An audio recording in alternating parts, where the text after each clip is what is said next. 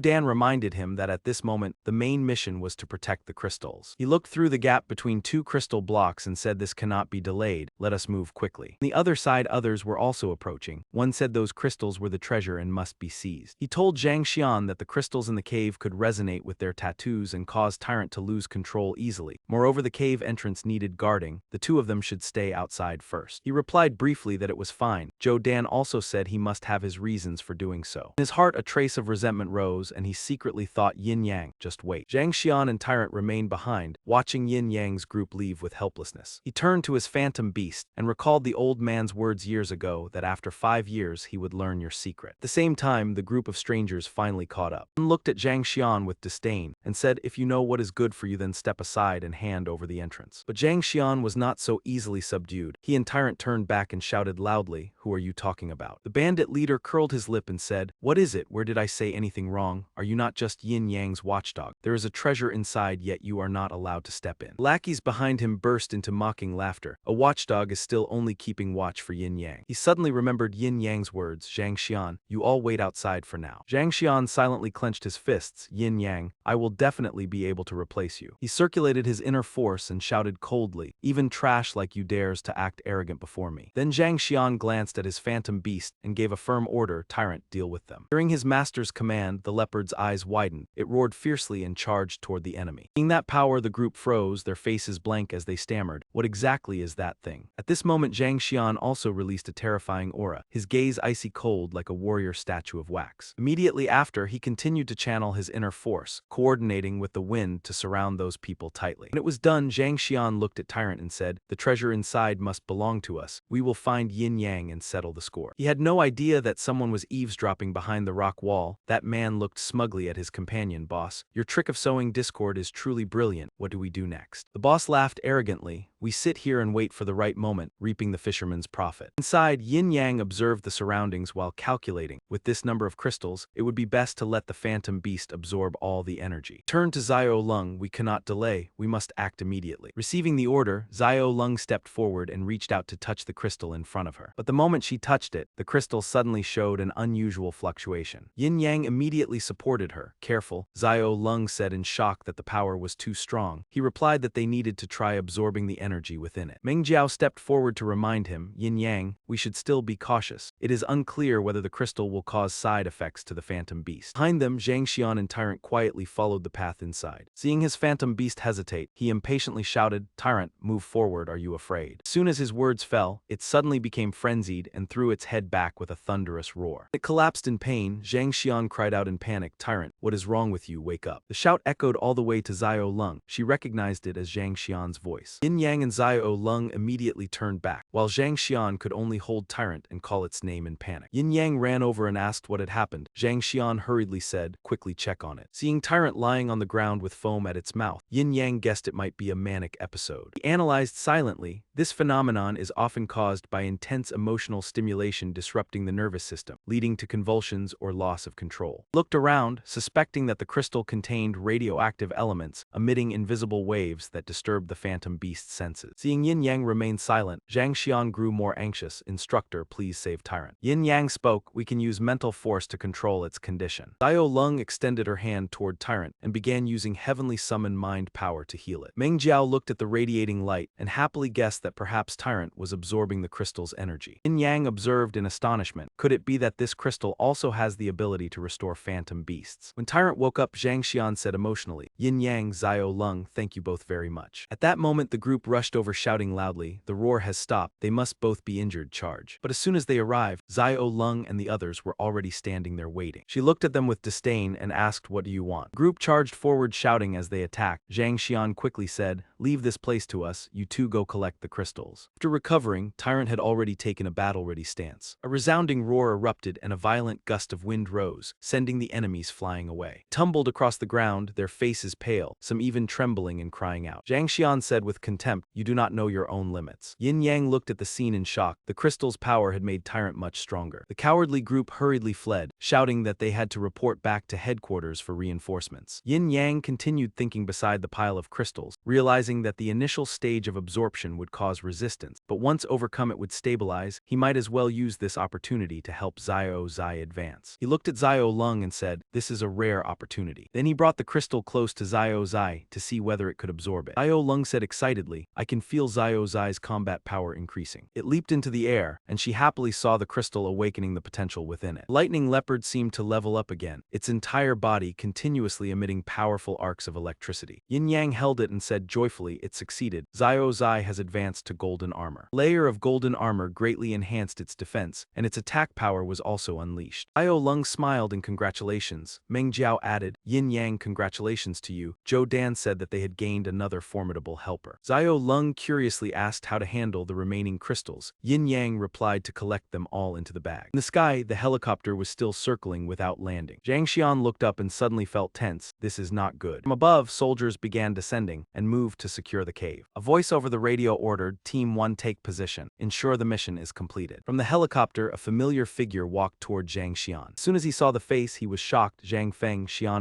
why did you run here to make a fool of yourself? Zhang Xian called out Captain Zhang in surprise, but before he finished speaking, he was scolded as useless. Even such a small matter requires me to step in. Seeing Zhang Feng press him, Zhang Xian hurriedly said everything was still according to plan. Your arrival now will ruin it. Hot-tempered and impulsive, Zhang Feng swung his hand and knocked him to the ground, cursing that a useless person has no proper plan. Zhang Xian fell to the ground. Zhang Feng immediately ordered 2 people to stay. The rest follow me. Inside the cave, hearing the hurried footsteps, Yin Yang knew someone had arrived. Vigilantly asked whether everyone had stored the crystals properly. Zio Lung hugged the bag tightly at her side, reassuring him that everything was safe. Yin Yang looked at Zio Zai on his shoulder and said it was time to test the results of its advancement. Zhang Feng shouted loudly, people inside listen. Bring the items out, behave, and you will have a way to live. He arrogantly said, do not force me to use harsh measures. Seeing silence inside, he coldly ordered an attack. Mercenaries received the order and immediately threw bombs into the cave. Zhang Feng sneered, do not blame me for not giving you a chance. Later remember to kneel and beg. But everything did not go as he planned. The 2 bombs were blown back by a gust from inside the cave. The explosions thundered, smoke and dust filled the air, making them cough violently. Only then did Zhang Feng realize the opponent was not ordinary. He drew his gun and muttered, how could this be? From inside the cave, Zio Zai shot out. He immediately fired repeatedly at it. He still arrogantly believed that his movement technique or the bullets would be faster and take down the opponent. Inside the cave, Yin Yang sensed the urgent situation and immediately reminded Zio Zai to be careful. Zio Si immediately gathered electricity into the long horn on his forehead. The sight made Zhang Feng burn with anger, and he could not help but curse. Right after that, it locked onto him as its target and charged forward like mad. Zhang Feng's expression changed instantly as he sensed danger. He hurriedly raised one hand to shield his face from the blow, the other hand gripping his gun tightly and aiming straight at the lightning leopard. He turned his head and barked orders to his subordinates, bring that man with us and retreat at once. Yin Yang and Zio Lung both looked toward the hovering helicopter. He froze when he realized the person on board was Zhang Xian. Zhang Feng did not hesitate to press the gun against his teammate's head, saying coldly, bring everything in your hands and come to Zhangport tomorrow morning to exchange for this man. Zhou Dan anxiously asked Yin Yang for help, hoping he would find a way to save him. Yin Yang reassured her that Zhang Xian was safe for now. He bluntly stated that the trading location was Zhangport under the Zhang family's control. Meng Jiao was startled and asked whether he truly intended to use the crystal to exchange for Zhang Xian. Zhou Dan said softly, 1,000 soldiers are easy to find, but a capable general is rare. Even if they had to use the crystal, it would be worth it. Meng Jiao and Zio Lung looked at her as if seeing something unusual. Both understood the hidden meaning in Zhou Dan's words. Zio Lung asked directly what was wrong with her and whether she had lost her reason because of feelings. Zhou Dan thought for a moment and said perhaps only one person could help, Zhang Yuanzhou. Back in the Zhang family meeting room, someone reported that Zhang Xian had achieved nothing all this time. The man said coldly that he had disappointed everyone, risking his life only to receive criticism. Zhang Xian's expression darkened slightly. The other person pressed on, saying he truly thought Yin Yang regarded him as a friend. Hearing that, Zhang Xian suppressed his anger and firmly stated that Yin Yang had never considered him a friend, then asked for another chance. On this side, Yin Yang asked suspiciously whether that item was reliable. Zhou Dan answered with certainty that it had been specially designed for the 3 great families. Every renowned beastmaster possessed one. Zhou Dan picked up the communicator and called out loudly, Yuanzhou, are you there? The complete silence from the other end left everyone astonished. Zhou Dan smiled awkwardly and explained that it was merely a coded greeting. Outside the cave, the mercenaries lurked stealthily, whispering to each other that everything had been arranged. Zhou Dan spoke again, Yuanzhou, I am Zhou Dan. I have something to ask for your help. The reply came back coldly that the Zhang and Zhou families did not cooperate. The signal was abruptly cut off. Zhou Dan turned pale and still tried to call out hello, hello. Yin Yang realized the unfavorable situation, but told himself he would not give up easily. He asked Zhou Dan whether she could help him meet Zhang Yuanzhou. He asked worriedly whether it was too dangerous for him to go like that. Yin Yang decided decided to let Xiao Bai keep the crystal for safety. Xiao Lung immediately vowed to protect it at all costs. In the end, Yin Yang chose to go alone to Zhangport. Outside, the mercenaries signaled to each other to act as soon as they saw him appear. Before long, he was drifting on a large ship in the open sea. Yin Yang looked at the person before him and said softly that it had been a long time. Yuan Zhou looked at him in astonishment and said Yin Yang had truly come. She gazed out at the sea and asked if it was his first time at Zhangport, asking whether he knew how deep these waters were. Yin Yang replied coldly that he only wanted to know how many secrets were hidden beneath the surface. Yuan Zhou sighed and said that with just the strength of the two of them, they could not see through the world beneath the sea. Yin Yang stopped beating around the bush and clearly stated that his student Zhang Xian had been captured, and he wanted to meet the leader to resolve the matter peacefully. Yuan Zhou admitted honestly that she had no knowledge of it and could not help immediately. Yin Yang asked in surprise that if she did not know then who was behind it, and whether the leadership had other plans. Yuan Zhou asked who had been captured. Yin Yang immediately replied that it was Zhang Xian. Name echoed several times in her mind before she suddenly said she understood. Yuan Zhou promised to investigate. If it was true she would work with Yin Yang to find a solution. He thanked her politely. The scene shifted to a desolate wasteland. An order was given reminding them that this time the main objective was infiltration, and unless absolutely necessary they were not to cause loud disturbances. The Tan Ning mercenaries acknowledged the instruction. Inside the cave, Zhou Dan and Meng Jiao sat leaning against a large rock behind them, motionless. For some reason the two seemed to be under a spell, showing no sign of consciousness. At that moment, a rough hand searched around Meng Jiao's body as if looking for something. He turned her bag inside out but still could not find the item he wanted. Two soldiers whispered that they could not see it anywhere and wondered where it had been hidden, when suddenly a noise sounded behind them. A cold voice rang out as Xiao Lung stepped in and asked what they intended to do. One soldier rushed forward shouting for the crystal to be handed over. Xiao Lung replied disdainfully that they alone were not enough. She sternly told them that no matter who had sent them, they should get out of there immediately. Facing Xiao Lung's fierce presence, the two men faltered and said they would consider it their good luck before retreating. Xiao Lung said smugly that a few insignificant fools dared to covet her crystal. Zhou Dan added that they should also look at Xiao Bai's strength. Suddenly Xiao Lung was startled as she realized the crystal was gone. She immediately rushed out of the cave. Zhou Dan called out in panic asking Xiao Bai what had happened. Xiao Lung searched frantically around the cave entrance, not knowing who she was calling for. At that moment Yin Yang approached from afar and called out to Xiao Bai. As soon as she saw him, Xiao Lung rushed over and hugged him tightly, her eyes red as she called him master. Seeing her flustered, Yin Yang asked worriedly what had happened. She stammered that the crystal had disappeared. Hearing that, Yin Yang grew tense as well and asked what exactly had happened. Xiao Lung said that several mercenaries had come to steal it. She had driven them away, but the crystal was still gone. She suddenly realized the two men had pretended to attack in order to secretly take the crystal from her. Zhou Dan stepped out and said Yin Yang had finally returned, but he interrupted her and told them to calm down and plan first. Yin Yang analyzed that losing the crystal had put them at a disadvantage. Zhou Dan speculated that judging by their clothing and methods they were most likely from the Feng family. He continued that if so, Zhou Dan should take Xiao Bai to the Feng family and find a way to seize the crystal back. And Yin Yang told Meng Jiao that without the crystal, they could only face things empty-handed and rely on luck. Meanwhile, at the Feng family laboratory, the group there looked satisfied, praised the job well done, and immediately activated the refining machine to extract energy from the crystal. Its power began to be absorbed and transformed. The old man standing there nodded repeatedly as he saw the conversion process proceed smoothly. The machine continued operating without pause. High above, a figure silently observed everything. He smiled in satisfaction. This source of energy would be used for the trained phantom beast, making them significantly stronger. Suddenly, two crystals popped out of the machine. The old man was overjoyed and could not hide it. Crystals flew straight into the bodies of the phantom beasts, as if granting them new strength. The person standing above thought proudly that with these phantom beasts, the Feng family would gain status in the phantom beast world. Elsewhere, Yuan Zhou wondered why the leadership would capture an unknown Zhang Xian like that. She was still thinking, Zhang Xian suddenly stepped out from inside, startling Yuan Zhou. Looked at Yuan Zhou, frowning in confusion. What are you doing here? Yuan Zhou pressed him with questions about where he had been lately, and he replied coldly that his affairs were none of his concern. Just then, a swaying girl stepped over and called Zhang Xian inside because the conference was about to begin. Yuan Zhou suddenly understood. It turned out Zhang Xian had been ordered to approach Yin Yang, meaning Yin Yang had already fallen into a trap. Thinking back, Yuan Zhou had once bluntly warned that such methods were too despicable, and continuing like that would ruin his own future. In this selection for the reserve team leader, Zhang Xian received 30 votes while Yuan-jo got 28. The more he thought about it, the more upset Yuan-jo became. This crooked schemer could not be allowed to harm Yin-yang. As soon as he stepped in, Yuan-jo demanded to know the purpose behind the name change and the ambush beside Yin-yang, and he replied that it was classified and required no report. Yuan-jo glared and said Yin-yang had once risked his life to save you, and now you plan to harm him. He angrily asked how anyone could still scheme against each other in such troubled times, and whose idea it really was. Receiving no answer, he shouted that he would never let that filthy plot succeed. President Feng sneered and said Yuan-jo had ability, but should rein in his momentum a little. As soon as he finished speaking, 2 bodyguards rushed forward to restrain Yuan-jo, making him grind his teeth in fury. Yuan-jo roared, asking where they were taking him, and President Feng said coldly that once Yin-yang arrived, he would not be allowed to leave, both his body and his crystal would be taken. On the other side, Zhou Dan asked whether Xiao Lung and Xiao Bai were ready. Those people suddenly saw a dragon soar into the sky and hurriedly shouted that something was happening over there. Zhou Dan ran quickly, delighted when she grasped the crystal in her hand. 2 men immediately spotted her and shouted for her to stop. One of them lunged forward and grabbed Zhou Dan's arm, demanding she hand over the crystal. Xiao Lung had already dealt with the 2 men outside. She rushed in and delivered a decisive kick that knocked down the remaining 2. Crystal in Zhou Dan's hand was knocked away, making her cry out no. Fortunately, before it hit the ground, a hand caught it in time. Xiao Lung quickly opened the lid, her movements neat and practiced. Right after that, she tilted her head back and drained the crystal vial in one gulp. Xiao Lung's body immediately absorbed the energy, her whole form shining with brilliant light. Outside the villa, Yin-yang and Meng Jiao hid in the bushes. He told her to follow Sada. Observing the surroundings, Yin-yang guessed that Zhang Xian had already been subdued by them. Yin-yang lowered his voice and said he had a plan, and Meng Jiao asked how they could save Zhang Xian. After discussing it, Meng Jiao exclaimed for Yin-yang to come look at this. At the same time, Yin-yang charged toward Zhang Xian, while 2 bodyguards chased Meng Jiao, shouting as they ran to ask who she was. Yin-yang rushed toward the man standing beside Zhang Xian and coldly told him to behave. He threw a heavy punch that left the man dazed. Seeing Zhang Xian handcuffed and escorted away, he forced himself to appear devastated. Meng Jiao was fiercely pursued by 4 bodyguards, leaving her momentarily flustered. From afar, the little commander flew swiftly over to support her. It lashed its tail, and a surge of electricity shot out, leaving the bodyguards stiff and numb. Meng Jiao hugged the small phantom beast and stroked it affectionately, both of them overjoyed. It turned out all of Meng Jiao's actions had been monitored, and they were surprised, not knowing when she had acted. One man said the plan had changed because the crystal had fallen into the Feng family's hands. Yin-yang still had value, so Zhang Xian should continue hiding. That man laughed schemingly and said Yin-yang was arrogant and hard to subdue. Releasing him would be like letting a tiger return to the forest. The person beside him reassured him to rest easy. He had already told Zhang Xian to find a chance to poison him and wait for the right moment. Yin-yang took Meng Jiao away by speedboat out to sea, unable to suppress his worry about Xiao Bai's situation. Seeing Meng Jiao uneasy, he asked what was wrong, and she replied that something felt off. Why had saving Zhang Xian gone so smoothly? She suspected they might have fallen into the Zhang family's trap, and Yin-yang softly told her to stay calm and observe further. On Xiao Lung's side, she suddenly shot into the sky, a piercing scream echoing out. Thunder and lightning intertwined across the sky as Xiao Lung spun midair as if out of control. Zhou Dan cried out in panic, Xiao Bai, what is happening to you? Xiao Lung trembled and cried that her body felt like it was about to explode. Seeing the critical situation, the bodyguards hurriedly scattered to avoid it. Right after that, Xiao Lung crashed heavily to the ground, the earth shaking from the impact. She gradually returned to her original form and collapsed from exhaustion. Zhou Dan anxiously supported her and asked about her condition, and Xiao Lung only stammered that she might. Just then Yin-yang and the others rushed over in time, but Xiao Lung looked extremely weak. The moment he arrived, Yin-yang called out anxiously, Xiao Bai. He supported her and explained that the crystal's energy was too strong and had caused a backlash, so it had to be dispersed with mental power or her life would be in danger. After saying that, Yin-yang placed his hand on Xiao Lung's forehead. In the distance, 2 figures stood watching with satisfaction. Only by letting out a long line could they catch a big fish. After a while, Xiao Lung woke up and said she felt much better. Yin-yang seriously told her she needed more specialized treatment and had to go to a hospital to find a stronger crystal to absorb and balance it. Meng Jiao wondered whether any hospital still existed in such chaotic times. Xiao Lung lay down again from fatigue, and Yin-yang said he remembered a hospital in the nearby uninhabited zone. Meng Jiao reminded them that the uninhabited zone was extremely dangerous, but Zhou Dan Dan insisted they still had to try and could not abandon Xiao Bai. Yin Yang turned to Zhang Xian and said the area was perilous and he did not need to risk following them. He insisted that since they had saved his life, he would definitely go with them. Thus Yin Yang carried Xiao Lung on his back and the group quickly set off. They entered a desolate and silent area. Yin Yang suggested they stop to rest for a while. Zhou Dan casually sat on a large rock to rest her feet. Beneath her was something soft and warm that even made breathing sounds, startling her as she sensed something strange. It turned out she was sitting on the back of a primordial-level flying pig, and it sprang up, terrifying her. Zhou Dan quickly jumped down, screamed, and ran far away. Hearing the commotion, Yin Yang reacted at once and ordered the little one to release electricity. A bolt of lightning struck down, blocking the path of the charging beast. Yin Yang continued to shout, "Aim for its left eye, that is the weak point." Flying pig staggered after being struck by electricity, almost becoming roast meat if it were hit again. It fled in panic, as phantom beasts usually lived in herds and this environment did not suit it. It was very likely someone was controlling it from behind. Zhang Xian thought to himself that this Viu Zhu was not from the Zhang family. Could it be? Yin Yang said in a low voice that they could not remain passive. Take Xiao Bai along and find the one pulling the strings. Dan asked where they would go next. Yin Yang looked at the Viu Zhu's footprints. To leave the uninhabited zone and reach the hospital, they had to rely on it. Following the traces left behind, they had already traveled quite a long distance. Yin Yang calculated silently, if the crystal had been taken away, then he would have to use something of greater value to make up for it. Inside, President Feng spoke coldly, telling them to keep stirring up trouble in the uninhabited zone while waiting for an opportunity, and at the same time add another layer of protection for Yin Yang. The secretary immediately replied that he understood and would arrange it at once. Scene shifted back to Yin Yang. Yin Yang said in a low voice that as long as they followed these footprints, they would find a way out. Hearing gunshots ring out, Meng Jiao startled and looked into the distance, then called out to Yin Yang, telling him to look. Up ahead, two girls were surrounded tightly by a herd of flying pigs. Xiao Mei watched the pigs warily, reminding everyone to stay alert. Soon after, one rushed forward and attacked Kaio, making her cry out for help in terror. At the same time, a bolt of lightning struck the fat pig, paralyzing it on the spot. Beast fell to the ground and quickly died. The others saw this and retreated in fear. Not long after the entire herd fled, the two girls regained their senses and turned to look behind them. Yin Yang stepped forward and patted his phantom beast on the head. Xiao Zai, well done. Kaio smiled gratefully and thanked him for saving them, saying it had been too dangerous just now. Yin Yang replied that there was no need to be polite. The uninhabited zone was very dangerous, and asked how they had come here. He sighed and explained that the two sisters were phantom beast masters from the Kihang training organization. Xiao Mei had been injured by the mysterious flower beast, and only its blood could cure the poison, so they chased it here and did not expect to encounter danger. Yin Yang pointed in another direction and said they could leave by that path. This place was truly very dangerous. Kaio shook her head and said that since childhood the two sisters had grown up in an orphanage, she would not abandon Xiao Mei and still thanked him for the rescue. At this moment Meng Jiao shook Xiao Lung in panic. Xiao Bai, wake up quickly. Seeing Xiao Lung lying motionless in pain, Yin Yang anxiously called her name as well. Kaio took one look and realized the energy inside Xiao Lung was overloading. Yin Yang knelt beside her and gently said that he would take her to the hospital, asking her to endure a little longer. Kaio suddenly exclaimed excitedly that she had a way. She immediately raised both hands and used her inner force to treat Xiao Lung with a level 1 permeation method. Zhou Dan spoke up cautiously, telling the girls to stop, but Yin Yang quickly stopped him and said she was using mental power to soothe the energy inside Xiao Bai. Outrose in his heart, the spirit infusion technique had long been a lost ultimate art. How could they know it? Kaio turned to her younger sister and asked for help because she could no longer hold on. Yin Yang also quickly lent his support, causing Kaio to be briefly surprised. After a while, Kaio happily said the energy had stabilized. Xiao Lung slowly opened her eyes and softly said she felt much better now. Zhou Dan breathed a sigh of relief when he saw her wake up, saying Xiao Bai had worried him to death. Yin Yang looked at Kaio gratefully and said thank you for helping him with something important, asking how he should repay them. The beautiful girl stretched and smiled, saying what repayment was needed. In the apocalypse, life and death were uncertain, so they might as well become friends. She introduced herself as Kaio and asked his name. Yin Yang extended his hand and briefly introduced himself. Surname Yin, given name Yang. Xiao Mei cried out in excitement as she recognized him as the national Phantom Beast competition champion. Yin Yang asked in surprise whether everyone also knew about that competition. Kaio replied briskly that of course they did. When he won the championship, many girls were by his side, and she was one of his fans. Xiao Mei smiled brightly and asked if Yin Yang would mind if they traveled together. He responded generously that there was no problem. Traveling together meant more friends. Kaio nodded happily and said she had been thinking the same. On Zhou Dan's side, Zhang Xian curiously asked what was in her bag that made it so heavy. She replied it was the communication device from last time and warned that if he dared to throw it away she would not spare him. He remembered the instruction to find an opportunity to make Yin Yang drink that thing, and hesitated inwardly about what to do. Looking at the vial in his hand, he calculated silently, but for now there was still no suitable opportunity. That moment the phone suddenly rang, startling Zhang Xian. He glanced around and seeing no one paying attention, secretly moved his hand. Seeing the caller name Yuan Zhou, he frowned and thought this person had interfered too deeply. Perhaps she wanted to expose him. On the other side, Yuan Zhou was restless with anxiety. He could not stand by and watch Yin Yang fall into danger, so she decided to expose the conspiracy of Zhang Xian and the Zhang family. Zhang Xian quickly sent a reply. All his actions were done secretly so no one would know. After finishing, he immediately deleted all the messages and sneered inwardly. Yuan Zhou had fallen into the trap. Zhou Dan suddenly called out and waved. Zhang Xian was startled, responded, and walked over. An hour later, Yuan Zhou quietly went alone to the meeting point, according to the earlier message. Suddenly, a strange voice called her name, causing Yuan Zhou to start in fright. She was ambushed until she lost consciousness and was hung up high. Two bodyguards angrily cursed the traitor. He looked at her unconscious form and coldly asked what other secrets she was hiding. On this side, Xiao Lung and the others were exhausted, their eyes drooping as they held tightly to each other's sleeves and walked close together. Xiao Lung suddenly smelled something strange and shouted a warning that there was a phantom beast. Kaio cried out for Yin Yang in panic, and he immediately ordered everyone to prepare for battle. Immediately after, a small leopard roared and charged forward. A dark shadow swooped down from above like a whirlwind. Upon closer look, Yin Yang was surprised. In front of them was only a herd of pigs, as if they had wandered into a pigsty. Kaio immediately threw her arms around him and said it was fortunate he was there, otherwise she would have been frightened to death. She boldly pressed closer and told him to listen to her heartbeat, causing Yin Yang to stiffen. Meng Jiao stood with hands on her hips in annoyance and reminded them that the phantom beasts had already run away, telling them to stop acting. Xiao Mei apologized shyly on behalf of her sister, saying she was timid and lacked a sense of security. Yin Yang gently said it was fine. Meng Jiao sharply told Kaio to walk by herself and stop bothering Yin Yang. Kaio said tearfully that she had not meant to, it was only because it was too dangerous. Yin Yang spoke to mediate, saying they were teammates and should help one another. Zhou Dan wondered why the pigs had retreated. Yin Yang explained that phantom beasts had body memory and would fear after repeated attacks. It was only strange why they appeared so many times. He clasped his hands and looked at Meng Jiao. She snorted softly and said pig hooves could be found anywhere. Yin Yang awkwardly reminded everyone to stay united. Meng Jiao irritably said teammates were not girlfriends, they only traveled together and did not need to cling to each other. After saying that, she threw him a resentful glance and turned away. Xiao Mei muttered in displeasure, while Kaio comforted her that she would not stay angry for long. Suddenly Kaio tripped over a small stone and cried out. She teared up and said her foot hurt badly. Yin Yang turned back and asked what was wrong. Kaio said it was nothing, she only needed to walk a little slower. Seeing her weak appearance, Meng Jiao said irritably that if she fell she should stand up by herself. Kaio still leaned on Yin Yang and gently said she would try. Meng Jiao suddenly smiled and stepped forward, saying she would help. Kaio shyly refused, but Meng Jiao insisted on supporting her. Yin Yang led at the front and reminded everyone to push a little further. As soon as he finished speaking, a whirlwind rose and swept sand and dust into the air. Everyone hurriedly covered their faces. Zhou Dan said worriedly that this was bad, a sandstorm was coming. Before long, the group arrived before a vast fortress. Yin Yang spoke up to remind them that ahead stood a gigantic sandcastle. Everyone stay close to me. He observed the swirling wind around him and realized this was no ordinary sandstorm at all. As soon as he finished speaking, Yin Yang accelerated forward, repeatedly urging everyone to hurry. From somewhere, a swarm of strange insects crawled in droves, heading straight toward them. Zhang Xian turned pale and cried out in alarm, they are desert worms. If they rush over, there will be nothing left. Right after that, he dropped his bag to the ground and fumbled with it, unclear what he was calculating. But the moment he stood up, the desert worms had already surrounded him completely, leaving Zhang Xian panicked. Yin Yang immediately told everyone to go inside first, while he and Xiao Bai would turn back to save him. He quickly showed Xiao Bai how to use water bullets to restrain them, and she responded crisply that she understood. In the blink of an eye, Xiao Bai transformed into a gigantic dragon, majestic and imposing. She opened her mouth wide, gathered immense power, then unleashed a fierce attack toward the swarm. A violent gale rose and flung them far away, the sight forcing anyone to cover their face in shock. No one knew what Zhang Xian intended to do, but Yin Yang had already grabbed his hand and pulled him away. He asked in confusion why he would not throw away that torn bag. Zhang Xian replied sternly that it belonged to Zhou Dan. Even at the cost of his life, he would not let let go. As they ran toward the gate, Yin Yang kept urging Zhang Xian to move faster. The whole group rushed inside. Yin Yang immediately ordered the doors to be shut tightly. Zhang Xian's face was covered in insect marks, yet he still clutched the bag tightly. Zhou Dan was stunned at the sight. Zhang Xian blankly handed the bag to Zhou Dan. She hugged him emotionally. He had suffered for this bag, it truly was not worth it. He smiled gently and replied that as long as the bag was unharmed, it was enough. Ignoring the couple who had just survived danger, Yin Yang quietly walked around the castle, observing carefully. Looking at the patterns on the wall, he pondered silently. These symbols seemed to be indicating something. After circling with a torch, Yin Yang discovered a passage leading down to the basement. Zhou Dan softly reminded everyone to watch their steps. He remarked that the murals seemed to depict illusory beasts and illusory beast masters. Meng Jiao examined them closely and believed they were reenacting a ritual to upgrade an illusory beast. Yin Yang swept his gaze over the items on the table. These materials were surely not ordinary. He looked at the large stone stele and guessed that the inscription recorded the hiding place of the mythical grade illusory beast. Yin Yang analyzed that this path concealed a secret pattern. Nothing here was simple. Upon hearing this, Meng Jiao asked how he knew. He explained that an altar was meant to worship gods. It was very likely the hiding place of the mythical grade illusory beast. Zhou Dan curiously asked where they should search for the divine beast next. Yin Yang let out a light breath and replied that they had to solve the secret of its hiding place first. Strange roar echoed again in his mind. Yin Yang fell into deep thought. Suddenly remembering something, he muttered that it was not right. It was that village and the small stream. Then Yin Yang happily announced that he had understood the secret on the stone stele. He would redraw the map to track down the divine beast. Sisters Kaio and Zio Mei stood nearby, silent as if awaiting orders. Zhang Xian secretly calculated that he must rely on Yin Yang to seize the mythical grade illusory beast and thereby stand at the top of the Zhang family. Yin Yang suggested they rest here tonight and continue their journey after the sandstorm subsided. Zio Mei softly asked her sister about the next plan. Kaio curled her lips and said Yin Yang's strength could not be underestimated. They must report back to headquarters because there was certainly a treasure in this castle. At the same time, in another high-rise building, a group discussed that Yin Yang had uncovered many secrets in the uninhabited zone. If there truly was a treasure, he would monopolize it. Therefore, they should unite into an alliance. The scene shifted to a cave. A blue light flashed along with a startled scream. Zhou Dan said she had just seen a shimmering blue light inside along with a strange sound. Yin Yang told everyone to stay put while he went in to check. Meng Jiao anxiously insisted on going along. Zio Mei also spoke up, wanting to follow him. Yin Yang turned back and told everyone to wait there. If anything happened, he would call out. After speaking, he stepped straight into the cave entrance, emitting blue light. Not far inside, Yin Yang suddenly burst into loud laughter as if possessed, startling everyone outside. He cried out in delight at his good fortune, never expecting to encounter the legendary life flower. According to Yin Yang's knowledge, the life flower could help an illusory beast recover quickly and even achieve a breakthrough. Kaio was astonished upon seeing it, unable to understand why such a precious flower grew in this desolate place. Yin Yang hurriedly reached out to touch it, joyfully saying that Zio Bai was saved. Taking some pollen, he immediately brought it before Zio Lung. Yin Yang placed it all on top of her head and circulated his inner power to help her absorb that strength. That moment, her body shone brilliantly like a great lamp. Yin Yang happily realized that not only was she recovering, but there were signs of advancement. The scene reminded he of a school from his previous life. He recalled his teacher once speaking of the ancient Dreamwater Kingdom, saying that the divine beast and the life flower had once brought disaster before vanishing mysteriously, their whereabouts still unknown. Returning to reality, Yin Yang said the uninhabited zone always concealed the secrets of Dreamwater Kingdom, making everyone who heard it shudder. Zhou Dan excitedly urged everyone to hurry. Meng Jiao agreed since Zio Bai had recovered. Kaio pretended to be frightened and said it was too dangerous outside. She wanted to stay here for a few days. Yin Yang replied that was even better. They could stay and use the treasure to help their illusory beasts advance. Meng Jiao was even more delighted upon hearing that. He reassured them that once he obtained the mythical grade illusory beast, he would return to find them. Kaio reluctantly agreed. Afterward, Yin Yang reminded Zhou Dan to hurry. The clue about the illusory beast could not be missed. Kaio watched Yin Yang's departing figure, a thought rising in her heart not to let him monopolize the illusory beast. She turned to Zio Mei and said they could not sit and wait any longer. Yin Yang's group continued deeper inside, the surroundings so silent that there was no sign of life. Sisters Kaio secretly followed behind, hiding behind rocks to observe. Unfortunately, their high heels stepped on a piece of wood and snapped it with a loud crack. Yin Yang's hearing was very sharp. Even from afar he heard it and immediately shouted for whoever was there. Knowing they could not avoid it, the two stepped out. Yin Yang called out in surprise Kaio and Zio Mei. Kaio feigned dejection and said there was no other way because Zio Mei was growing weaker. Zio Mei echoed that no matter how dangerous it was, she wanted to go along. Zhou Dan watched their expressions and suspected they might be reinforcements from headquarters. At the same time, a line of text appeared on her her laptop screen, demanding that she retrieve the map and find a way to eliminate Yin Yang. Seeing her deep in thought, Yin Yang asked if something was wrong. Jo Dan hurriedly closed the laptop and said it was nothing, yet she did not understand why she had been assigned that task. Yin Yang trusted her. Before he could say more, a cold voice rang out telling them to stop. Looking at the shadows ahead, Yin Yang asked who they were. One replied that they had come to deal with them. Leader stepped forward with his illusory beast, demanding that they hand over the map immediately. Otherwise, they would make them regret it. Yahello said disdainfully that they were not qualified to threaten her master. That man angrily told her not to be arrogant. Immediately, Yahello took a deep breath and unleashed a new move called Dragon Snare Claw. A gigantic sphere enveloped that group and lifted them into the air. Cries for help echoed. Jo Dan looked at the scene and thought that other families had very likely already made their move. She immediately told Yahello in an urgent voice that they had to leave at once. Yin Yang held the map and pointed behind them, then led everyone in that direction. The group walked a bit farther and finally saw a small town appear before their eyes. Yin Yang said that ahead seemed to be a safe zone. Everyone should try moving closer to take a look. Suddenly, for some reason, Yin Yang stiffened. His expression changed abruptly. Wait a moment. From somewhere, a swarm of bees darkened the sky as they rushed straight at them, as if they had already locked onto their target. They were venomous bees, possessing the ability to spread poison, inject toxins, and emit demonic sound waves to disrupt. One suddenly shot toward Jo Dan, biting hard into her arm and causing her to cry out in pain. Realizing the danger, Yin Yang glared and ordered the phantom beast on his shoulder, "Kid, use lightning." The leopard obeyed its master at once, leaping up and unleashing a powerful surge of electricity at the swarm. In just a moment, the entire swarm was shocked numb and lost the ability to resist. The bees fell to the ground one after another as if sprayed with pesticide, lying still and motionless. They panicked and tried to flee, but the kid was not about to let them off easily. Seeing this, Yin Yang could not help but think. It seemed someone was deliberately manipulating them from behind. Meng Jiao hurried over and anxiously said Jo Dan was very weak and likely poisoned. Only the beekeeper could cure it. They should go inside and check. For Jo Dan, Yin Yang had no choice but to step into the residential area, inwardly surprised. Could this be a gathering place for those fortunate enough to survive? One of them saw the group and immediately became wary. "Who are you people? Report to the boss at once." Yahello looked at the only girl there and softly pleaded, "Sister, can you help us?" Afraid of causing trouble for everyone, Jo Dan, though sweating from pain, still forced herself to say, "Yin Yang, just leave me." He sternly scolded, "Do not be foolish, Jo Dan. How could we possibly abandon you?" Before he could finish speaking, a tall man stepped forward. "Please wait a moment, I am the leader here." Took one look and understood the situation. "I can save your friend, follow me inside." After that, Jo Dan was taken into a room. Her hand was carefully bandaged, but her face was still twisted with pain. The leader said apologetically to Yin Yang, "I am sorry, the bees are my guard phantom beasts." He explained that they had originally been a company, and after the tide of phantom pets erupted they found this safe land, but they were often attacked by outsiders. Yin Yang asked why the world was in chaos, yet this place remained peaceful. He replied that this had once been the retreat of an ancient phantom beast master. Legend said that within the nearby mountain range, a mythical ranked divine beast was hidden. Zhang Xian asked in astonishment about the mountain range and handed over a map for him to examine. At the mention of the map, the leader's expression darkened slightly. He repeated, "A map." Zhang Xian said it was a map to find the divine beast. His instructor was very formidable and had once deciphered the secret on the stone tablet in the castle. The leader broke into a sweat and said he had heard of it but had searched for many years without success. Only those who solved the secret on the stone tablet could find the hiding place of the mythical ranked divine beast. It seemed Zhang Xian had great destiny. Feeling it was exaggerated, Yin Yang turned and reminded Zhang Xian not to speak nonsense. The leader laughed and said there was no need to be tense. Many people wanted the divine beast, but most never returned. Yin Yang asked if he was familiar with the area. He replied that having lived there long, he knew the mountains, hills, and ravines thoroughly. Zhang Xian conveyed that the instructor wished to ask him to guide the way, but Yin Yang said he had already helped them too much. The leader looked at Jo Dan and said she needed to rest for a few days. If they did not mind, she could recover before leaving. She opened her eyes and said she did not want to delay the journey. Yin Yang reminded her that health was most important. The leader invited everyone to rest while he arranged accommodations. Yin Yang politely thanked him. As soon as he left the room, a malicious thought arose. Could they truly know the whereabouts of the mythical ranked divine beast, they could not be allowed to succeed. A burly man asked when they would act. He said they would wait until the group fell asleep before making a move. Scene shifted to the camp of Lian Quan. The defenses there were extremely tight. Someone suggested that it would not be too late to wait for Yin Yang to appear and then follow him. Their leader said they should try thinking from another angle. At night, someone brought food and said it was dinner prepared by the leader. Looking at the plentiful dishes, Zhang Xian could not hide his delight. The uncle was truly considerate. And he carried the tray into the room for Yin Yang and the others. He handed Jo Dan her portion first and told her to taste it. Just as he picked up a chicken drumstick, Yin Yang immediately stopped him. Zhang Xian was startled and said it was not that serious. Yin Yang explained that until their identities were clear, they should not casually accept favors. Staring at the fragrant piece of chicken before him, he swallowed with desire but still remained wary of Yin Yang's words. At that moment, a green dragonfly flew in. Someone shouted for everyone to look at what it was. Villager reached out to touch it, and the dragonfly immediately emitted light. It was the Glimmer Knight. The dazzling radiance made the man dizzy. He collapsed to the ground, and at the same time a large frog appeared. Zhang Xian looked out the window and cried out in shock at the sight. Look quickly, the frog named Prince is at the primordial rank. It flicked out its tongue and wrapped around the Glimmer Knight, seemingly treating it as a meal. Yin Yang was inwardly astonished, being able to tame a primordial rank phantom beast. This boss was indeed extraordinary. They had to be extremely cautious. As he was thinking, the leader stepped out and muttered who had offended the people of the Feng family. He immediately knocked on Yin Yang's door and called out to the young brothers. He asked whether the azure bullet just now had injured them. Yin Yang replied that thanks to the sturdy defenses they were safe. The leader told them to rest assured and recover. As long as he was here, this place was safe. Then he left. He said he was in the red house next door and they could look for him if anything arose. Watching his departing figure, Zhang Xian uneasily wondered who this man truly was to be so formidable. Zhou Dan guiltily said she had dragged everyone down and that she felt better now and they should continue on the road. Zhang Xian advised her not to rush, seeing that the uncle did not seem bad. It would not be too late to leave after she recovered. He intended to fetch more food for her, but Yin Yang stopped him and reminded him that until the other party was clear they should not accept favors. Had he forgotten so quickly? He gave an awkward smile and said, "You are too suspicious. It is not that serious. Both Sister Zhou Dan and I are already hungry." Zhang Xian showed displeasure and said that following him these days meant constant hunger. "If you do not like it, then forget it. I am leaving." Zhou Dan hurriedly stopped him and said she knew he meant well for her. Meng Jiao also soothed Yin Yang, saying his temperament was like a child. Yin Yang asked when had he ever forced anyone. Today he could decide whether to leave or stay. Zhang Xian became flustered. He forced a smile and said the mission was not finished. Enduring small matters would accomplish great things. He had only been irritable from hunger. He apologized and said he would still follow him. Seeing Yin Yang remain silent, Zhang Xian lowered his voice and repeatedly apologized. Yin Yang reminded him that their current situation was extremely dangerous and they could not have enemies both in front and behind. Yet in his heart, Zhang Xian secretly resented him and wanted Yin Yang to pay the price. Before dawn had fully broken, Zhang Xian was already standing before the leader's door, and a voice from inside asked who it was. The door opened, and he said in a low voice that he would get the map for him. The leader agreed and said once the map was in hand, they would eliminate them. The two would share the benefits from the mythical rank Divine Beast. Zhang Xian shook hands on the deal but asked why not kill Yin Yang immediately. He explained that the three families Chu, Zhang, and Feng could kill him easily. They were likely waiting for him to find the Divine Beast before striking. Zhang Xian understood. The leader began to lay out the plan and instructed him to act accordingly. The next morning, as he looked at Yin Yang, he secretly resolved to seize the power of the mythical rank Divine Beast. Zhang Xian asked if the instructor could teach how to decipher the patterns on the stone tablet into a map. Yin Yang coldly told him to get lost, which filled him with anger. Zhou Dan saw from a distance that Zhang Xian had spoken privately with the leader but could not hear clearly. She began to suspect he had designs against Yin Yang. She immediately grew anxious and thought she must inform Yin Yang at once. At that moment, Zhang Xian privately asked to meet Zhou Dan. "Sister Zhou, I want to compete with Yin Yang openly and fairly." After being saved by him so many times, Zhou Dan did not believe Zhang Xian had ill intention. She asked in surprise, "A duel, what happened?" He said indignantly that after following the team for so long he had only been suppressed without guidance. He did not believe he was inferior to Yin Yang and wanted to challenge him. Zhou Dan advised that Yin Yang must have his own arrangements and that this was not the time to stir up trouble. Zhang Xian grew angry. "If I lose, I will accept it wholeheartedly. But if he is defeated, then the map must belong to me and everything afterward will be decided by me. Just wait and see him lose face." After saying that, he immediately went to find Yin Yang to carry out the challenge. Zhang Xian stepped forward and said directly, "Yin Yang, I want to fight you. If I win, you must hand over the map." He merely smiled with a look of surprise. Recalling Zhou Dan's reminder about the scheme of the two mysterious figures, he replied that he already knew and that they should deal with the current matter first. Without waiting for agreement, Zhang Xian raised his head and shouted for Tyrant. As soon as the words fell, Tyrant lunged fiercely toward Yin Yang, roared to intimidate and pounced to attack, but he swiftly dodged, Epta standing beside him. The leader standing outside watched Zhang Xian and secretly nodded, truly worth cultivating. He could no longer hold back and shouted loudly for the brat. Receiving the command, the small leopard shot into the air like lightning. A powerful surge of electricity struck, making it roar and stagger. The once fierce little leopard was now blasted far away. He reminded it not to think only of a finishing blow and to try changing its approach. The little leopard quickly understood and immediately charged again with a new tactic. Tyrant still used the old move, but the little leopard had changed its style. Seeing the situation reverse, Zhang Xian was startled and sensed trouble. Outside, that that old man secretly calculated that the time had come. He secretly struck at the little leopard from behind, the method truly dishonorable. Seeing the little leopard fall, Xiao Lung cried out in alarm. The leader became even more pleased, as the plan was proceeding smoothly. Xiao Lung stomped angrily, daring to bully the little leopard. Immediately she transformed into a large dragon and soared into the sky. Xiao Lung hated most those who touched her own people. This grudge had to be repaid. The leader also summoned his golden phoenix to fight. He shouted loudly, "Let me see how powerful you are." Two immense forces, Blazing Surge and Azure Sea Blue Pearl, collided violently. A thunderous explosion rang out, and those nearby fled in panic. Zhang Xian was shocked, at least a special tier phantom beast. Xiao Lung's overwhelming strength suppressed the fire phoenix, leaving it unable to resist. Seeing the unfavorable situation, the leader hurriedly ordered the golden phoenix to retreat. But he did not let it go and pursued without giving the opponent a chance. Only then did the leader reveal worry, seemingly fearful of Xiao Lung's power. Another collision sounded, leaving him stunned. What is happening? He anxiously called out while looking toward the golden phoenix. The bird understood and spread its wings, flying swiftly toward a distant hill. He and the others chased after it. He looked around and wondered what was unusual about this place. He opened the map and examined it carefully. Something seemed to match. Suddenly Zhang Xian rushed over and snatched the map. He asked in surprise what he intended to do. That man sneered and apologized to the instructor. Zhou Dan also glared at him angrily. "Zhang Xian, what are you doing?" He laughed triumphantly, thanking the instructor for the teaching. Now there was no need for them anymore. After saying that, he and the leader quickly fled. In the distance, a surge of flames erupted like a volcanic blast. He speculated that it was a high-tier phantom beast possessing astonishing power. Xiao Lung was furious at letting those two escape. In contrast, he remained calm. They had not gone far and they should prepare for battle. The owner of the flames appeared. It was a primordial tier fire Kilin. With every step it took, blazing fire trails were left upon the ground. The moment he saw it, he immediately shouted for everyone to move aside. Its ferocious aura caused everyone to panic and flee. It was too hot. Kilin seemed out of control, charging everywhere and forming a sea of fire. Xiao Lung stood before it, and he anxiously reminded Xiao Bai to be careful. Before he could finish speaking, Xiao Lung was flung far away. Due to carelessness and underestimating the enemy, the small dragon crashed heavily to the ground. She staggered to her feet and realized it moved too quickly. Zhou Dan asked worriedly if she was all right. At this moment, the Kilin shifted its gaze toward Yin Yang's group, perhaps drawn by the disturbance. Seeing it charge over, Zhou Dan cried out in fear not to come closer. Unexpectedly, he stepped forward to shield the three girls and shouted for it to wait. Using his mental power to probe, he realized it had reached the primordial tier, but its blazing mental force seemed severely injured. He immediately ordered Xiao Lung to assist in restraining it. The two coordinated seamlessly and surrounded the fire Kilin. The Kilin was finally suppressed and stood still. He leaped to stand before its forehead. A gentle light radiated out as he seemed to be healing it. A stream of memories flooded his mind, leaving he stunned. He realized it possessed the ability of recollection and had once suffered grievous injury, so he reassured it that he would not harm it but help it heal. After a while, the fire Kilin calmed down and obediently sat. He rejoiced at the success. He told Xiao Lung that it was different from previous phantom beasts and had the ability to recall time. Though not entirely certain, he believed its nature was kind and wished for it to become Xiao Lung's companion. She happily congratulated her master on gaining another phantom beast. He stroked the Kilin and declared that from today a contract would be formed, naming it Fire Cloud Beast. Zhou Dan was astonished that the once ferocious beast had now become gentle like a pet. Kaio and Thao Mai ran over to hold his arm and praised him for being amazing. Ming Jiao reminded everyone not to forget that the map was still in Zhang Xian's hands, making Xiao Lung uneasy. Everyone wanted to immediately search for them, but Zhou Dan stopped them as the opponent's whereabouts were still unknown. The group fell into confusion about what to do next. He rubbed Fire Cloud Beast's head and reminded them that it had a retroactive skill. Hearing this, Zhou Dan and Meng Jiao exclaimed in delight that it was wonderful. He placed his hand on Fire Cloud Beast's forehead and closed his eyes to sense its power. The retroactive images appeared, showing Zhang Xian and that leader heading toward a grand castle. He did not know what the two of them were discussing, but at least he could guess they were gathering somewhere. Doubt arose in Yin Yang's heart. How strange. Why does this uncle's face look so familiar? Seeing him distracted, Xiao Lung stepped closer and asked softly, "Master, what is wrong?" Yin Yang snapped back to his senses and replied, "Nothing, let us go." Even so, he still wondered why Xiao Li had appeared in the retrospective memory. What connection did that man have? Elsewhere, the leader told Zhang Xian that they could not delay. They had to act immediately. They must not let the phantom beast fall into someone else's hands. But in his heart, he was secretly calculating, the map is in my hands. This is the chance to dominate. I must find a way to eliminate them. Seeing Zhang Xian still hesitating, the leader spoke, "Little brother, what are you still worried about?" He replied, "I fear that with only our strength, something may happen along the way." The leader laughed, "Rest assured, this place is a base I have hidden for many years. Treasures are piled high." Hearing that, Zhang Xian could not help but be astonished. The leader turned his back and said, "Follow me." Back on Yin Yang's side, everyone quietly followed the path he indicated. Before long, they stood before the villa that had once appeared in the fire cloud beast's memory. Yin Yang said softly, "Xiao Bai and I will go in to scout. Everyone wait here. Do not act rashly." Before leaving, Meng Jiao worriedly reminded him to be safe. Trace of intimacy passed between them. Yin Yang held her hand and reassured her, "Do not worry." The leader had brought Zhang Xian to a warehouse filled with weapons. He looked around and could not help but admire. "Uncle, you are truly formidable." That man said smugly, "This is the result of half a lifetime of accumulation. With guns in hand, who is there to fear?" Still seemingly unsatisfied, the leader draped an arm over him and said, "This is only the beginning, follow me." He took Zhang Xian to another warehouse and personally opened the door. Inside were piles of rare treasures. He said, "These are all resources to help phantom beasts evolve. I once relied on them to build the Silver Fox Suicide Squad." Zhang Xian was stunned and asked, "Who exactly are you?" Back then the Silver Fox Squad assassinated many phantom beast masters. Before his excitement could last, a shout sounded from outside. That man's expression changed. "This is bad, something happened." The two hurried upstairs. Piles of white bones and cold gazes like ghosts appeared before their eyes. Yin Yang and his two assistants sat high like ghost kings, making the two brats take the blame, and this is called a boss. The leader rushed forward in shock. "Yin Yang, you are still alive. I thought you had become food for the phantom beast." Yin Yang replied calmly, "Do not call it so vaguely. It is now called Fire Cloud Beast." The expressions of the two men instantly turned ugly, as if their throats were being gripped. He stroked the Fire Cloud Beast and said, "I forgot to introduce. It is now my contracted phantom beast." That man shouted loudly, "Yin Yang, stop your sarcasm. Today you will not only fail to take the map, you will also stay here. Silver Fox Suicide Squad, come out." The door burst open and a dazzling light surged in. Thunderous explosion resounded and earth and stones flew everywhere. A pack of extraordinary silver foxes with crimson eyes charged toward Yin Yang. Raised his hand to shield his face. This old man truly has no bearing. From afar, 3 silver foxes transformed into 3 young women, leaving Yin Yang stunned. The 3 girls were graceful, their faces both beautiful and cold, and they spoke in unison, "Young master." He was momentarily dazed by their beauty. One stepped closer and made him blush. Though even heroes fall before beauty, Yin Yang still noticed the foxtail revealed, telling himself it was only an illusion. The girl looked at him with enchanting eyes, as if trying to hypnotize him. Lightning shot from Yin Yang's eyes, startling the fox spirits into retreat. Seeing them return to their true forms, Xiao Lung said with satisfaction, "I knew these little tricks would not trouble you." The beauty scheme failed. The leader frowned, "Do not celebrate too soon." That man continued to unleash frost chill breath to seal and kill all life. The fox spirits were still not strong enough to resist. In this battle, Yin Yang let the Fire Cloud Beast take the field. Fire pattern erupted. Fire Cloud Beast charged forward, its fury surging to the extreme. Before that power, the opponent was no more than grains of sand. Yin Yang coordinated seamlessly, fire clouds launching in relentless waves. Shockwave rang out and made the ground tremble. The 3 foxes gaped, seemingly reaching their limit. Seeing his phantom beasts defeated, that man roared, "Impossible." Yin Yang sneered, "If you have any other moves, use them all." The leader lowered his head and said, "Little brother, I admit defeat." Xiao Lung said impatiently, "Since you lost hand over the map." That man hesitated as if trying to stall for time. "Wait." Yin Yang asked again, "What, do you still want to compete further?" That man said, "I thought you would wipe us out. It seems I was too short-sighted. In these troubled times, having one more friend is better than one more enemy. If you do not mind, let me follow you." Seeing this, Zhang Xian also turned pale and knelt down. He hurriedly flattered, "Blinded by immediate gain, I went astray. Please be magnanimous and allow me to follow." Yin Yang was cold. "I do not compromise with those who once opposed me. You too should leave at once." The leader still tried to persuade him. "How about we make a deal? There must be something in this villa that you want." Yin Yang and Xiao Lung exchanged wary glances, not knowing what trick the old fox intended. Yin Yang said, "What do you want?" That man replied, "The mythical phantom beast belongs to you. I only need one treasure." Yin Yang said, "Let me see your items first." Then he told the two to go fetch their companions. Before long they beheld the treasure vault. Xiao Lung exclaimed, "These are indeed all top-grade materials." Outside, Zhou Dan was worried. Why has there been no movement for so long? Meng Jiao reassured her, "Wait a bit, it seems someone is there." She looked around in confusion. She had clearly heard footsteps. Kaio noticed 2 figures ahead. Sister Meng Jiao truly has sharp ears. Inside, as they walked, Yin Yang asked, "May I know your name?" The leader replied, "My surname is Xiao and my name is Zhan. In my youth I robbed tombs and traded materials, so I accumulated some capital." Xiao Lung asked why he stayed here. Xiao Zhan said, "First to find the mythical phantom beast, second to find my lost son." He was surprised. He said that after the phantom beasts erupted, father and son lost contact. He heard that the mythical lair held a treasure that could reverse time. Xiao Lung said, "The Fire Cloud Beast also has time skills. Perhaps it can help." Xiao Zhan was moved. "Is that true? Please help me." He is the only bloodline of the Xiao family. Yin Yang asked his name. He replied, "Xiao Li was once a genius, a strong contestant in the National Phantom Beast Tournament. Coincidence made Yin Yang and Xiao Lung exchange awkward glances. That moment Meng Jiao called out loudly, "Yin Yang." She rushed over and hugged him tightly. "You scared me to death. I thought something had happened to you." Yin Yang replied gently that he was fine. Meng Jiao continued, "How could I not worry? Just now in the forest I heard footsteps." Yin Yang was startled and asked, "Footsteps?" Elsewhere, Zhang Xian seemed to notice something unusual as he looked out the window. He thought to himself, "Has the alliance arrived so quickly?" Yin Yang said tensely, "We cannot stay long. We must leave immediately." But it was too late. Outside, the villa mercenaries had swarmed in and surrounded them. Looked outside, the Ming army arrived so quickly. Someone must have leaked the information. Odan asked worriedly, "Yin Yang, what should we do now?" Seeing the chaotic situation, Yin Yang remained calm and spoke up to reassure everyone not to panic, telling them to respond flexibly according to the circumstances. Just a short moment, Xiao Zhan's villa was completely surrounded. The mercenaries held their weapons ready, prepared to act at any time. One man in the group called out loudly, "Is Yin Yang there? I am here on behalf of Ming Jun to discuss cooperation with you." Xiao Lung felt uneasy and softly reminded her master to be careful of a trap. Yin Yang immediately replied that he would go out to meet them and told everyone to adapt as needed. That man continued to reassure in a false tone, "Yin Yang can rest assured. We truly only want to discuss cooperation." In the end, Yin Yang calmly opened the door and stepped out of the villa, his gaze indifferent. "How do you wish to negotiate?" Just as Xiao Lung had feared, it was all a trap. The moment he appeared, two soldiers rushed forward at once. Yin Yang was seized by both arms. He spoke in displeasure. "What are you trying to do?" Without responding, the representative from earlier gave a cold smile and ordered his subordinates to search everywhere. Yin Yang said disdainfully, "So this is all you are capable of, such despicable tricks?" The soldier ignored him and growled, asking where the map was. Yin Yang replied calmly that if they wanted the map they had to show sincerity first. He shouted angrily that he had never seen a captive act so arrogantly, then clenched his fist and told him to shut up. Yin Yang continued to stare straight at the opponent. At that moment, a bullet grazed that man's arm from afar. His arm burned from the graze. The soldier cried out in pain and called for his companions to counterattack. Xiao Lung stepped out of the villa holding a gun. Yin Yang was briefly surprised to see her appear. Xiao Lung's eyes were filled with indignation. Seeing her master restrained like that, she could not help but call out in distress. In truth, Yin Yang had only pretended to be restrained to probe them. Now he easily broke free and stood upright. Xiao Lung said irritably that she had known from the start they were not trustworthy. Xiao Zhan also came out with a weapon and said he would draw their attention so the two of them could find a chance to leave. Yin Yang quickly stopped him, saying the enemy outnumbered them and they could not confront them head-on. As partners, he could not let his people suffer. The mercenary captain who had just been bandaged shouted angrily, ordering them to surround the place tightly. Despite the injury to his arm, he still curled his lips slyly and ordered Xiao Dai to be brought here. Meng Jiao looked anxiously out the window, wondering why everything outside had suddenly grown eerily quiet. That moment, a beautiful blue butterfly entered her sight. It was Xiao Dai that man had mentioned, a prehistoric rank phantom beast. Fond of beauty, Meng Jiao could not help but gaze at it in fascination, thinking that even this tiny creature seemed to have no place to belong. Suddenly, Yin Yang rushed in. Seeing the butterfly perched on her hand, he shouted in alarm for Meng Jiao to be careful. It was too late. The slender needle on its body suddenly pierced Meng Jiao's fingertip like a venomous sting. She grew dizzy. Yin Yang anxiously asked about her condition. She tried to say she was fine and only slightly uncomfortable, but before finishing her words, she fainted. Before she could finish speaking, she collapsed. Yin Yang hurried to catch her and called her name in panic. Carried her outside. By then Meng Jiao was unconscious. Xiao Lung and Zhou Dan were horrified and called out to her. Suddenly she opened her eyes, yet her gaze had turned strange. As if her mind were controlled, Meng Jiao gripped Yin Yang's throat and lifted him off the ground. Seeing her master attack, Xiao Lung shouted angrily, asking what Meng Jiao was doing. Xiao Lung grabbed her shoulders and demanded she let go, but Meng Jiao looked back with madness in her eyes. Yin Yang also seemed to quickly realize that something was wrong. He immediately took out a small glowing pill in his hand. The practice motion, Yin Yang flicked the pill forcefully toward her. Fortunately, the pill fell directly into Meng Jiao's mouth while she was out of control. After only a few seconds, her eyes gradually returned to normal. Her body stiffened like a puppet with its strings cut. She closed her eyes and went limp. Luckily, Yin Yang caught her in time. After laying her down, Xiao Lung anxiously asked her master about Meng Jiao's condition. Yin Yang looked up into the air and warned everyone to beware of the butterfly. Only then did Xiao Lung realize it was the true culprit. Hot-tempered, she intended to capture Xiao Dai, but Yin Yang hurriedly stopped her, saying the antibodies in its body could save Meng Jiao. Outside, a stranger sneered and said to make those rats tremble in fear. Seeing the object in his hand, Yin Yang was alarmed to recognize it was a grenade, immediately telling everyone to head to the basement to take cover. As if an idea had just struck him, Yin Yang hurriedly called out to Uncle Xiao to wait a moment. Outside, the orange-haired commander of the mercenaries shouted loudly, ordering an attack. They opened the door and rushed in, unaware that the handle had been rigged. blinked. A thunderous explosion rang out, terrifying them into retreat, while they tightened the encirclement and sealed off the exits. In the medical room, Zhou Dan temporarily let out a sigh of relief. Yin Yang explained that he had set traps in the main hall, so they would not dare to recklessly charge in. Even so, Zhou Dan remained worried that the environment here was not good, asking when Meng Jiao would wake up. Yin Yang reassured her that he had injected antibodies and she would recover soon. Zhou Dan curiously asked what that butterfly was. Yin Yang said he had Zio Bai take a sample for testing, and they only needed to wait. At that moment, Zio Lung hurried off carrying a large stack of documents. In her haste, she dropped a sheet without noticing. Zio Zhan quietly followed behind, seeing that he did not call out but silently picked it up. Watching Zio Lung's retreating figure, he shook his head in exasperation at her clumsiness. Back inside, Zio Lung reported that she had extracted the mutated gene from the butterfly's body. Yin Yang analyzed in a deep voice that there were always people who took advantage of chaos for profit. They created mutated factors and implanted them into phantom insects to spread viruses and eliminate opponents. Invaded by that factor, the nervous system would suffer severe damage and become nearly irrecoverable, which made him worry for Meng Jiao. Zio Lung reminded him that last time in the laboratory, Zio Li and his accomplices had been eliminated. Yin Yang replied that although Zio Li had been removed, the force behind that scheme still existed. Zio Zhan stood outside listening to the entire story, suspicion suddenly rising in his heart that it was actually them who had caused the disaster. He held hatred in his heart and secretly swore to avenge his son. Inside, Yin Yang thought that an invisible hand was manipulating everything, wondering whether things were truly as simple as they appeared. Why had Zio Bai been reborn as a human, and why was this outbreak of phantom beasts so different from before? Suddenly, Zhou Dan cried out that something was wrong, pulling him back to reality. In her delirium, Meng Jiao murmured that it was too hot. Yin Yang was startled and wondered whether the antibodies had a problem, why her condition was worsening. Her body was drenched in sweat and she even vomited blood, making everyone even more worried. Zio Lung called out Meng Jiao's name in fear. Her closed eyes suddenly snapped open, yet her gaze once again lost control. She seemed to go mad, springing up and screaming, her whole body trembling violently. Worse still, Meng Jiao suddenly bit down hard on Zio Lung's hand, causing her to cry out for her to stop. But Meng Jiao seemed to have no awareness, continuing to bite without letting go. Afraid that struggling would hurt her more, Zio Lung could only stand still and endure it. Blood quickly seeped from her hand, though in pain Zio Lung only worriedly watched Meng Jiao thrashing. Yin Yang could not fully explain this phenomenon, only speculating whether the dragon bloodline could suppress the mutated gene. At that moment, a voice rang out saying that if they wanted to save their companion, they should bring the map in exchange for the antidote. Yin Yang told Zhou Dan to protect Zio Dai carefully and assigned her to care for Meng Jiao, while he and Zio Bai would go to meet Zhou Tong. If anything happened, she should seek a mythic rank phantom beast. Zhou Dan worriedly told Yin Yang that he must return safely, because Meng Jiao was still waiting for him to wake up. Before leaving, he gently looked at Meng Jiao and softly said, "Meng Jiao, wait for me to return." Yin Yang continued, Zhou Dan and Tak Fong should handle the Zhou family affairs. As for the alliance troops guarding outside, they will certainly hide important items in a secluded place. Zhou Dan recalled the elders once saying that crucial items are always protected through multiple layers of security. Yin Yang nodded without asking further. "I understand, Zio Bai, let us go." As Yin Yang was about to step away, Zhou Dan suddenly called out, "I remember now. The Zhou family secret code is 9527. After Yin Yang and Zio Lung left the kitchen, Zio Zhan still acted as if he knew nothing. He smiled kindly. "Yin Yang, remember to come back early tonight. I will wait for you to have dinner." While cooking, Zio Zhan thought to himself, "Son, tonight I will have those two follow you." In the dishes, he quietly added a harmful herb. On the other side of the camp, Yin Yang went alone to meet Zhou Tong, saying that mutated genes are a common tactic of terrorist organizations. They aim to disrupt world order and destroy both humans and phantom beasts. So in the end, does he bear the Zhou surname or the Feng surname? He curled his lips and replied that what surname he bears is none of his concern. He added that he forgot to mention the mutated gene would erode his teammate's brain within 24 hours. By then, she would lose her sanity. He threw his head back and laughed loudly, considering himself the victor. In the meeting room, Zio Lung was searching everywhere. Seeing nothing but battle maps, she felt disappointed. There were no valuable documents. Suddenly, her gaze stopped on a drawer in the desk that seemed carefully concealed. Zio Lung smiled smugly. As expected, there was a secret. Without hesitation, she immediately opened that drawer. Entering the correct password Zhou Dan had provided, Zio Lung successfully unlocked it. The hidden compartment popped open. Inside was a notebook carefully stored. Curiously flipped through it, the contents leaving her stunned. The more she read, the more unbelievable it became. Zio Lung gasped and said it was impossible. On the other side, Zhou Tong was still laughing arrogantly, unaware that Yin Yang had already prepared a pill in his hand. Yin Yang swiftly threw the the pill straight into his mouth, coldly asking if he had laughed enough. Zhou Tong immediately stopped laughing and frowned, asking what he had made him swallow. Yin Yang replied calmly that he had mixed mutated genes into that candy. Now he could understand the rest himself. He smiled faintly and patted him on the shoulder. What did he say earlier, 24 hours? Zhou Tong glared furiously. He pointed straight at Yin Yang and cursed him as sinister, declaring that the mutated gene had no antidote and that he should not dream of leaving here. Enraged, Zhou Tong loudly called for reinforcements, demanding where his men were. Mercenary rushed in breathlessly to report that someone had infiltrated the camp. Hearing this, he panicked at the thought of the confidential documents and ordered 2 men to stay behind on guard. Before leaving, Zhou Tong turned back to warn Yin Yang not to try any tricks. Yin Yang merely smiled disdainfully, not caring at all. In less than 5 minutes, the 2 guards were struck down from behind, unable to react. Io Lung appeared and coldly said that just 2 men dared to stop her master. After knocking them out, she grabbed Yin Yang's hand and urged her master to leave quickly. Upon receiving the report, Zhou Tong hurried to the meeting room. Guards explained that they had heard a noise and rushed in but saw no one. Zhou Tong told them to wait outside. He immediately opened the hidden compartment to check. The notebook was still intact. Even so, he remained uneasy, staring at the drawer for a long time. A guard reported that Yin Yang had escaped. Zhou Tong realized he had fallen for a diversion tactic. Looking at the notebook, he was certain someone had touched it. Could it be Yin Yang's people? At Xiao Zhan's castle, as soon as he saw Yin Yang, he cheerfully asked if he had returned. Xiao Lung worriedly said Zhou Tong's encirclement was too tight. It was difficult to break through for now. Yin Yang reassured them that the map was already in hand and sooner or later they would find the Phantom Beast, while Xiao Zhan secretly planned to take advantage of him. Entering the medical room, Zhou Dan reported that since the 2 had left, Meng Jiao had remained asleep, but her condition had improved. Yin Yang touched her forehead and saw the fever had subsided, wondering if Xiao Bai's bloodline was suppressing the mutated gene. Zhou Dan asked Xiao Lung if she had discovered anything. She recounted the recruitment documents of the trade organization. Hearing this, Zhou Dan was slightly stunned. It seemed she was unaware of this matter. Xiao Lung said Zhou Tong was only a minor leader of that organization. They were also researching a virus called the Nemesis Plan. Yin Yang replied that this was his first time hearing of the trade organization, but their actions showed they were an extremist force. At that moment, Xiao Zhan entered happily, saying it was time to eat. Yin Yang looked at the 2 of them and said eat first. Later, he still needed to study the serum against the mutated gene. Elsewhere, Zhang Xian cooperated with Kaio, secretly observing everyone's conversation. Yin Yang left. He hesitated whether to make a move. Kaio said waiting for reinforcements was worse than seizing it back themselves. Zhang Xian hesitated, but because of his hatred, he finally agreed. Taking advantage of the map being with Zhou Dan, they had to act immediately. After the meal, Yin Yang remained in the research room, looked at the vial of serum and pondered. Xiao Bai's blood indeed contained a factor that resisted the mutated gene. Seeing the serum begin to separate, Yin Yang exclaimed that it was splitting. He added another substance and thought to himself that the Dragon Clan serum's power was indeed extraordinary. Meng Jiao had hope now. After formulating the antidote, Yin Yang immediately brought it to inject into Meng Jiao. He also worried that if the trade organization learned that Dragon Clan blood countered the mutated gene, Xiao Bai would become a target. Thinking of the girl beside him, Yin Yang grew even more concerned for Xiao Lung and Xiao Bai. He recalled that in his previous life, he and Xiao Bai had been framed by Xiao Li, as if an invisible hand had been manipulating everything. Yin Yang suspected that behind Xiao Li there was another force. What was their true purpose? Thinking of those people, he clenched his fists and swore that in this life he would wipe them out. In her room, Zhou Dan was scrolling on her phone when the computer in her bag suddenly chimed. She sat up and read the message from the Zhou family. The content demanded that she immediately hand the map to Zhou Tong because her younger sister was being held. After reading it, Zhou Dan panicked and called out her sister's name. At that moment, a knock on the door sounded, startling her. She hurriedly hid the computer, put away the communication device, then calmed herself and said to wait a moment. Pressing her anxiety, she smiled and opened the door asking who it was. From the darkness, a hard object suddenly struck her head. Ambushed, Zhou Dan fainted. Zhang Xian quickly urged Kaio to act. The 2 placed her on the bed and frantically searched, asking where the map was. Kaio swiftly rummaged through Zhou Dan's bag. After a while, she pulled out a sheet of paper and exclaimed that she had found it, telling him to go. In the medical room, Yin Yang happily called out to Meng Jiao that she had finally awakened. She jolted awake, looked around in panic, then asked Yin Yang, "Where am I? What exactly happened?" He hurriedly pulled Meng Jiao into his arms, his voice thick with worry. "I thought you would not make it," and Meng Jiao let out a soft cry of surprise. Yin Yang lifted her face to examine her closely, as if afraid that the slightest lapse would make her disappear. "It is good that you woke up." Feeling that warmth, Meng Jiao softly said that after surviving this time, she had many things she wanted to tell him. they should. Just as the atmosphere softened, Xiao Lung rushed in and cut them off. Master, something is wrong. Elsewhere, Jodan had just woken up and had her wounds bandaged. She sat silently on the bed, her expression heavy. At last, she burst into tears, choking out an apology to Yin Yang for losing the map. Yin Yang gritted his teeth, his eyes burning with anger, softly calling the names Zhang Xian and Kaio Kaio. After snatching the item, he immediately handed it to Zhou Tong. That man held the map with undisguised excitement in his eyes. Seeing Zhou Tong scrutinize it carefully, Zhang Xian reassured him that the map was definitely real. Zhou Tong bluntly asked what you people want, and Zhang Xian replied that they only wanted safety, and once they found that phantom beast, they wanted a share of the treasure. Kaio Kaio put on a flirtatious expression and said she only needed to follow him and that would be enough. Zhou Tong sneered and said this map is extremely valuable, as for you people. Hearing that, Zhang Xian understood he would gain nothing and might even lose his life, so he said, consider it our mistake in judging you, I will leave on my own, and Zhou Tong coldly drove them away. After that, he ordered his subordinates to inform the False Eagle team to act tonight. Everyone wondered why they had to leave in such haste at night, and Yin Yang explained that Zhang Xian and Kaio Kaio had betrayed them and were likely with Zhou Tong. Without the map, the consequences were unpredictable. Just as they left, a fierce gale swept in, the ground trembled and Xiao Zhan staggered and fell. Sensing something wrong, Yin Yang immediately summoned his phantom pet fire cloud beast. For them was a ferocious giant centipede tearing at the corpse of a girl, the scene sending chills down everyone's spine. Xiao Zhan asked whether the map was no longer in his hands, and he admitted it was true, but he had not finished speaking. From afar, a pair of blazing red eyes stared at them, and Yin Yang immediately warned everyone to be careful. Xiao Zhan's men could not help trembling before that terrifying creature. The monster charged forward, and Yin Yang shouted, Fire Cloud Beast, use Retro Light Ring. Fire Cloud Beast did not retreat and rushed up to confront the centipede, a piercing screech echoing out. Xiao Zhan was astonished. Had it already grown that strong? Yin Yang explained that Fire Cloud Beast had always possessed great potential. It simply had not been awakened before. Feeling the situation worsening, Xiao Zhan quickly called everyone to retreat with him. At last, Yin Yang faced Zhou Tong, both sides poised for battle. Zhou Tong laughed with interest. I thought you would hide in there forever. His gaze settled on the Fire Cloud Beast beside Yin Yang. He laughed smugly, so the killing beast is here. One man from the group immediately rushed out to attack the phantom beast. Power enveloped Fire Cloud Beast, making it uncomfortable. Yin Yang gently patted it and said, I promise to help you take revenge. Your enemy is right before your eyes. Flames of fury within it surged from a flicker into a violent blaze. A strike of fire cloud burst forth, sending that man fleeing in panic, screaming for help. Seeing Yin Yang command the phantom beast to defeat his opponent in an instant, Zhou Tong could not help praising him as worthy of the national champion title. In just a few days, the killing beast had advanced by leaps and bounds. He aimed his gun at Yin Yang. What a pity that talent like yours was born in the wrong era. At that moment, Xiao Lung dashed forward to stand in front of him. If you want to touch Master, you must get past me first. Like a fiery ant, she slapped him hard across the face, leaving his cheek swollen and red, saying this is on behalf of Fire Cloud Beast to seek justice. Just one slap, Zhou Tong fell to the ground and could not get up in time. The map on him fell out, and Xiao Lung quickly picked it up. He ran back toward Yin Yang, and he said this place is not suitable to stay long, withdraw quickly. Watching them leave, Zhou Tong did not dare act rashly. He merely ground his teeth and threatened that you would not escape far. Furious, Zhou Tong vented his anger on his subordinate, cursing them as useless. They left that place. They stopped in front of a large school, and Yin Yang suggested staying here to rest and plan next steps now that they had the map. Xiao Lung happily handed him an item and asked Master to see what this was. Yin Yang was surprised and praised Xiao Bai for doing well. With this, they could continue searching for the phantom beast. Then handed over another object, saying she had also found this, and Yin Yang was stunned. After reading the contents, his face darkened and he asked where she had found it. Xiao Lung said that after everyone left, there was a hole in the wall smashed by the centipede, and when she went closer, she saw this item. Yin Yang read the line in the year 3024, the Imperial Divine Rebirth White Dragon, emerges calamity, descends the Eastern Hidden Divine Beast, turns the tide of heaven and earth. He wondered whether everything had been arranged or someone was manipulating it from behind. Xiao Lung curiously asked what it meant, and Yin Yang replied that he could not think of it for now. First, they should go inside and check the situation. He asked Xiao Zhan who he had bought this villa from, and he said he bought it through an agent and heard that the former owner had once been a royal beast master but disappeared during a mission. On Zhou Tong's side, a voice on the phone berated him for failing even at a small matter and threatened to drive him away. He hurriedly begged the person not to be angry and said he knew what he had to do. After hanging up, Zhou Tong revealed a cunning expression as he looked at the mercenaries. Time passed quickly, and before long night had completely fallen. Xiao Lung looked around and called out, "Is anyone here?" Yin Yang told everyone to split up and check, eliminate any danger first, and if anything happened, report immediately. Because of her competitive nature, Xiao Lung once again separated and went off alone. She opened another room. Inside it was empty, and the furniture was in disarray. In the corner of the wall was a familiar figure slumped down. Xiao Lung walked closer and was startled to recognize Kaio, wondering why she had encountered this scene again. Kaio opened her bloodshot eyes wide and stared at her. Veins bulged all over her face, resembling Meng Jiao's previous state, and Xiao Lung asked in alarm what was wrong with her. Without responding, Kaio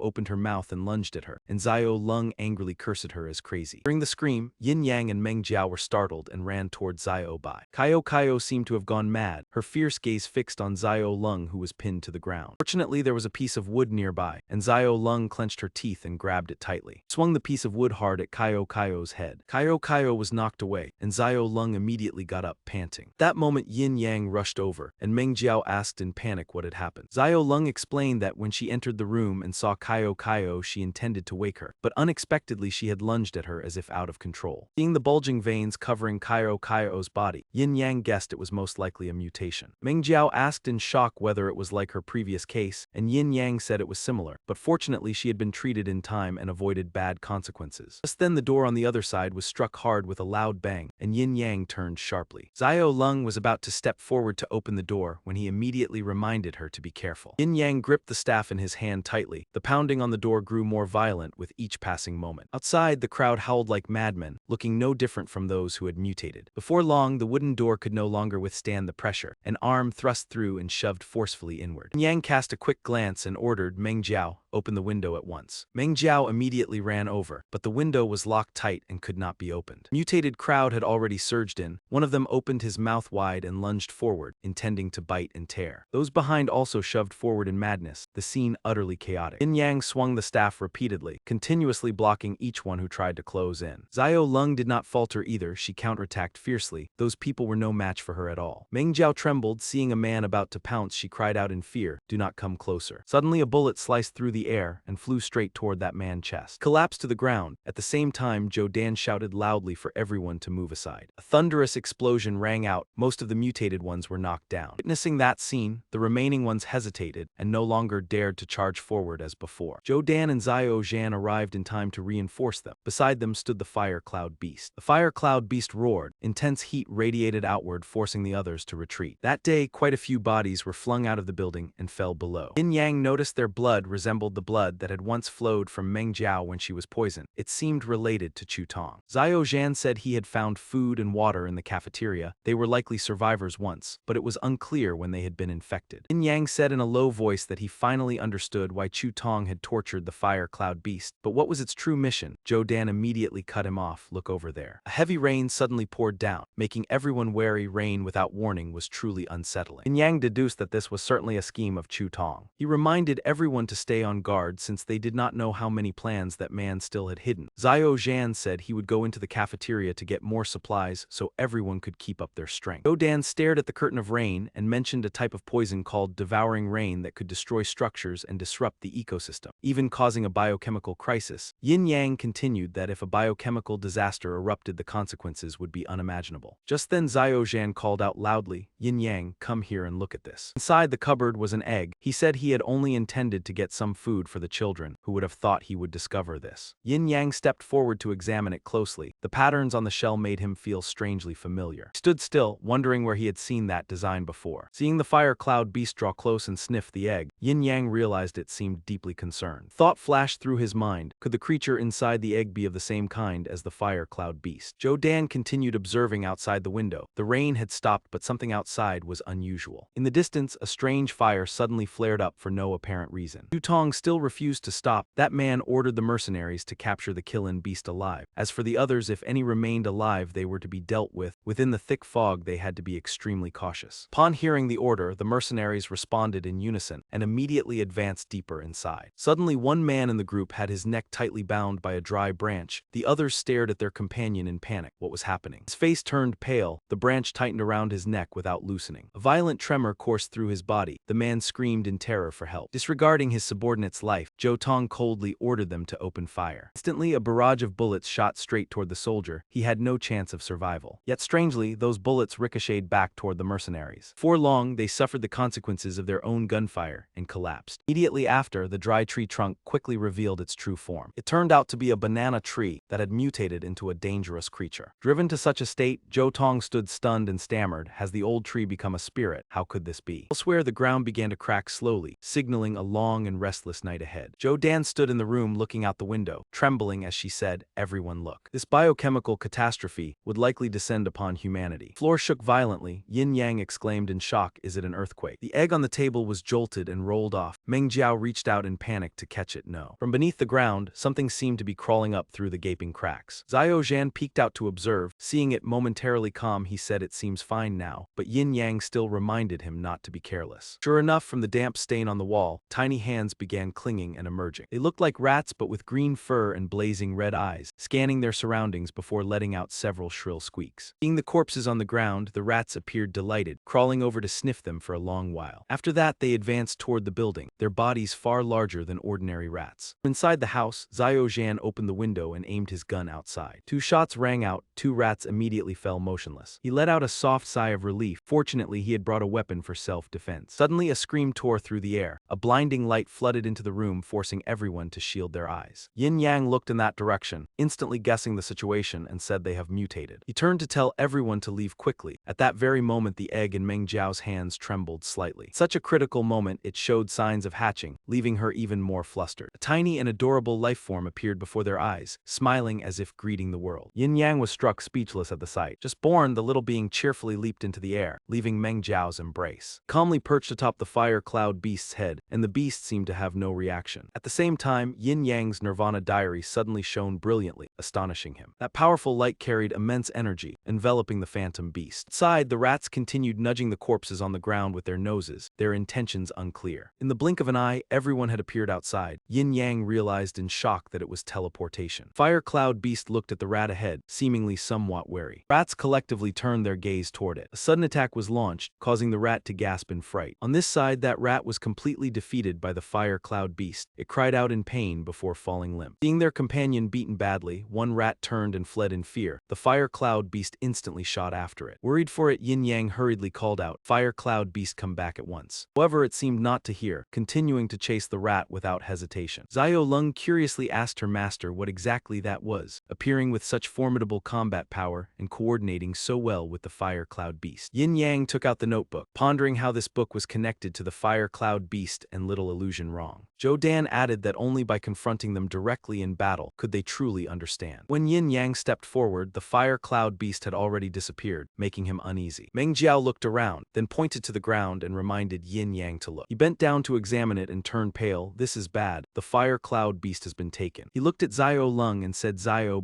take advantage before they go far. We will follow the trail and pursue. The others stay." In Zhou Tong's tent, he said smugly that without capturing this thing, it would not be easy to control the killing beast. The little spirit glared angrily. He looked at it disdainfully and asked if it wanted to run. Zhou Tong pulled out a syringe and sneered that you refuse a toast only to drink a forfeit. "At first, I only intended to use you to eliminate the chaotic phantom beast to prove that mutated phantom pets are the strongest, yet you still dare to resist." He laughed arrogantly and plunged the needle down. The Fire Cloud Beast was in such agony that sweat poured out. That moment his eyes flashed. What I cannot have, Yin Yang should not even dream of having. The little spirit struggled and cried out. Zhou Tong shouted for it to shut up. He aimed his gun at the little spirit, intending to pull the trigger when a mercenary rushed in with urgent news. The man said the detector had found a strange creature 3 kilometers away approaching. Hearing that, Zhou Tong frowned and immediately ordered a retreat and to bring everything along. The scene shifted to Yin Yang's group. Zhao Lung scanned the surroundings and said, "Master, there is someone." Without waiting for Yin Yang, she ran over to check herself. She forced the man's head down and demanded to know where Zhou Tong was. "Did you capture the Fire Cloud Beast?" He gritted his teeth and endured. He stammered that he truly did not know. He had lost his teammates. Zhao Lung angrily pressed harder. "Do not play tricks in front of me." He trembled and replied that it was entirely true. "We were scattered by a monster." At that moment, a venomous centipede crawled close, startling the soldier. In a short while, he collapsed foaming at the mouth. Zhao Lung turned to ask her master what to do now. now. Yin Yang placed his hand on the man's neck to check, and said in a low voice he is already dead. The two no longer paid attention. Xiao Lung pointed ahead and told her master to look. Unexpectedly, the soldier who had just fallen began to move again, slowly crawling to his feet, his fingernails growing abnormally long. His face twisted as if insane, his fangs lengthened in a grotesque manner. In an instant his body began to smoke, his flesh starting to rot. His body seemed to be violently corroded. Before long only a skeleton remained. From that pile of bones a centipede crawled out. Xiao Lung exclaimed in shock, "What is this?" Yin Yang immediately recognized it as a mutated blood parasite, capable of draining an adult's blood in the blink of an eye. Speculated could this be a purge plot aimed at humanity. At the same time, Xiao Lung seemed to notice something. She looked at Yin Yang and said, "Master, look." Before them a violent tornado was sweeping across everything. Trees were battered down by the wind, their roots ripped up from the ground. The ground split into fragments as if torn apart. The scene before them was no different from a great calamity descending. Yin Yang watched silently, a thought flashing through his mind. Could this be the third appearance of the phantom beast? The two were focused on the front in vigilance, completely unaware that someone had already made a move from behind. When he woke up, Yin Yang found that he and Lion were both tied to hospital beds. He was confused and wondered where this was. The man doctor holding a syringe beside the bed said, "You are awake." Yin Yang was stunned and asked, "Who are you?" That man did not answer. Instead, he coldly asked what he was doing in the nether forest. Yin Yang was bewildered, utterly unable to understand, and asked which forest. The doctor sighed and said, "Enough. The components on his body were hard to explain. Now only the cornea remained." At once Yin Yang stopped pretending. He gently freed himself from the restraints and clenched his fist, startling that man doctor. Before that man could recover, he was decisively stabbed in the neck with the syringe by Yin Yang. Watching that man doctor collapse to the floor, Yin Yang coldly said, "Sorry, I do not want to become your test subject, but I will borrow this outfit." Yin Yang walked along the corridor and happened to overhear a conversation among several other doctors. One asked whether surgery could grant healthy organs and achieve immortality. A nurse replied there had already been a successful case. Do you still doubt it? They also mentioned that the giant ape had awakened and brought back 2 test subjects from the scene. Surgery would begin shortly, so preparations should be made. At the same time, from afar a man approached, flanked by mercenaries as escorts. That man ordered that there were 3 test subjects in the abandoned school, 2 females and 1 male, deploy immediately. Seeing that Yin Yang looked unfamiliar, someone asked in surprise which department he belonged to. That man pointed a gun at his head and demanded that he remove his mask. The nurse hurried over to stop him. "Li Wei, what are you doing? Is this not Dr. Zhao who just arrived?" The name tag makes it clear. She pulled Yin Yang away and urged that Dr. Zhao's surgery was about to begin. Where was he going? Hurry up. Watching his back, that man harbored doubts. Was he really Dr. Zhao? As he brushed past the other person, Yin Yang glanced at Xiao Long and spoke. Dr. Zhao said he was waiting only for him. This girl's body was extremely different. Every organ far surpassed ordinary people. Seeing Xiao Long in danger, Yin Yang immediately shouted for them to stop. On Zhou Tong's side, he smugly said that as long as he gathered 49 crystal cores as catalyst, he would secure a foothold in the apocalypse. And that man injected something into the sprite and said, "Congratulations, you have become my final piece." The creature's eyes widened as it roared. That man was delighted because the drug was beginning to take effect. Immediately afterward, the little sprite bound itself as if being controlled. The surge of power terrified Zhou Tong. He muttered, was it out of control? What was happening? That man threw the phantom beast toward the unconscious Fire Killen and laughed at the perfect timing. "Today I will take their crystal cores. Someone throw these 2 out." Outside, the hospital corridor was shrouded in silence. Xiao Long lay unconscious on the bed. The doctor questioned her condition. Yin Yang quickly explained that she was a special experimental body capable of mutation and asked everyone to leave to avoid danger. That doctor decided to withdraw, saying he would not disturb Dr. Zhao any further. After the 2 left, Yin Yang leaned close and whispered, "Xiao,